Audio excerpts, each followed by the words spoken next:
For those who thought that like maybe January 6th was it, like maybe all these militias and like boat dads and QAnon moms just came and they got their little insurrectionist yayas out and now they're moving on. Turns out, sadly, that is not the case.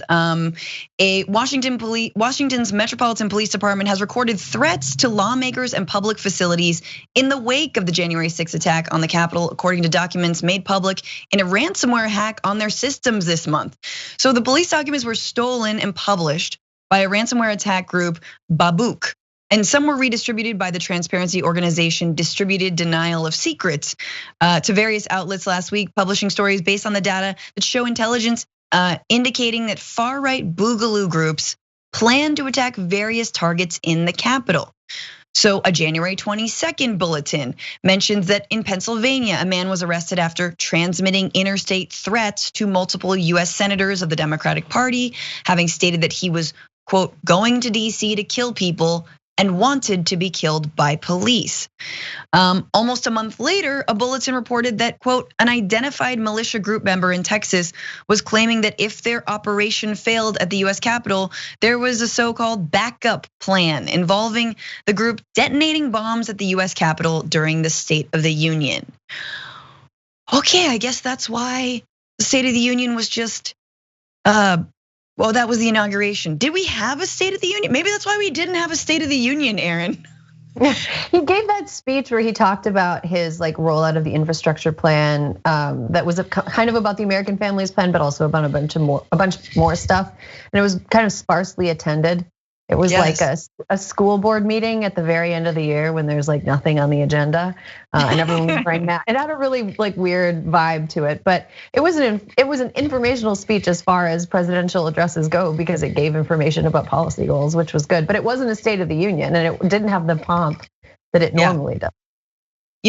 One of the things that apparently is being done, and this was sort of a lot of folks' critique from the beginning, is that after January 6th, this is going to be an excuse to completely beef up security. Now we know apparently Capitol Police is having a hiring problem because the workplace, not exactly the best conditions.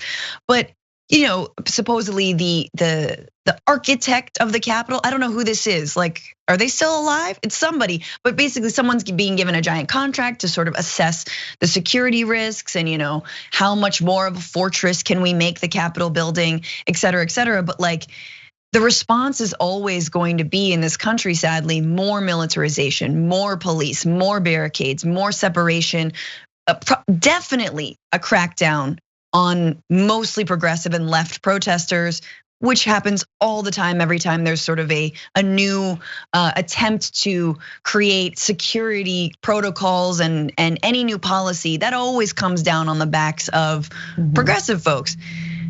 And in this case, you're like, these are militias continuing to plan.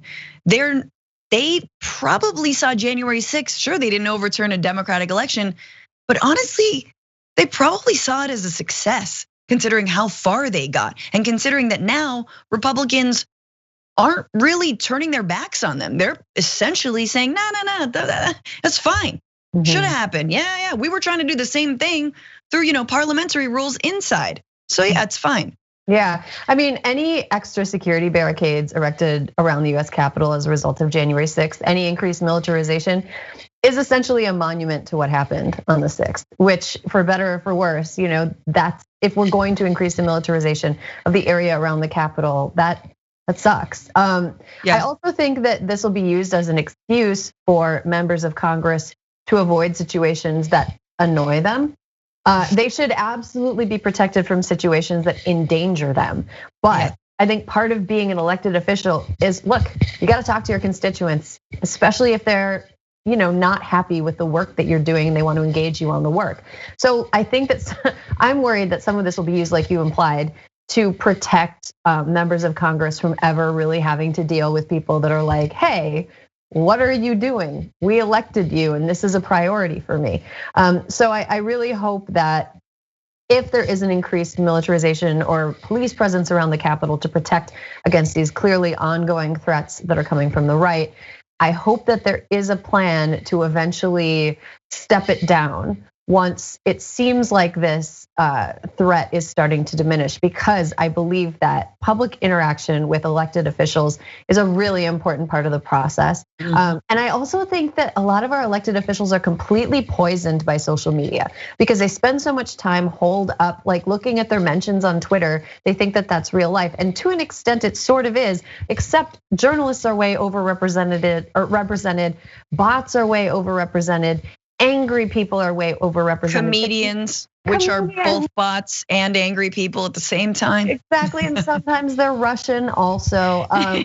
And they're often dissatisfied with the status quo, but it's more a reflection of them than what's going on. But regardless, I think that the more people that are elected officials are separated from the people they're elected to represent, the more they retreat into this kind of world of siloed off internet fantasy of what's going on. And they think Facebook is real, so they have to govern for the Facebook people, or they think that that Instagram stories from like anti-vax moms are the real thing, and they have to start taking those people into consideration.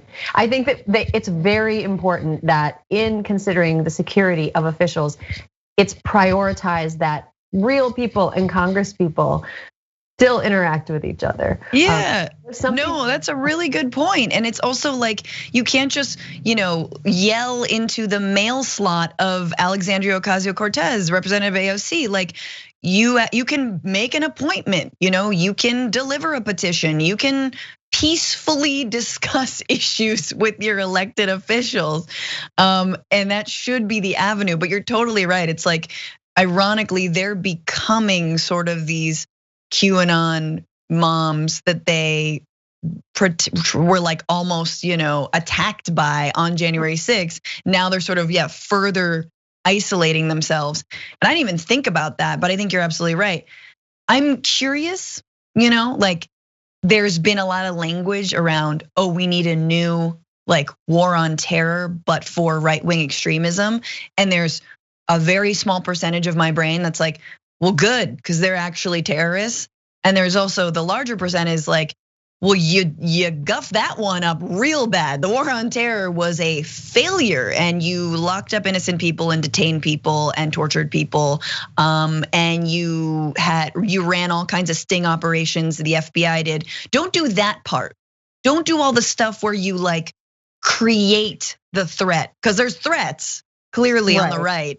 Don't like send in, some undercover to then create another, like to plant a bomb and do all the effed up stuff that you did when it came to Muslim extremism.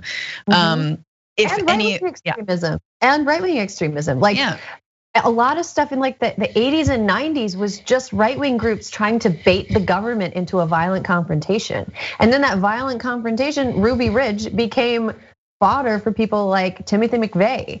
That's part of the plan, is to get into a fight with government forces, to make them seem like they're being oppressed, to make the point that the government is violently quashing their quote unquote rights. And government overstep happens a lot of times when you involve the military, like you were mentioning with the war on terror, but it definitely happens stateside too. When they've tried to fight extremism within our own borders, it hasn't gone great when they've resorted to typical police and militarized force. Absolutely.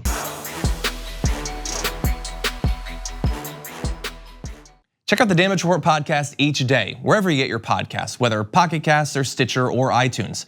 You can join me as I give you the news and stories you want, with a range of co-hosts and interview guests jumping in on the fun each day. Again, that's the Damage Report, wherever you get your podcasts. And if you get them at iTunes, don't forget to rate and review. Sometimes I'll read them live on the show.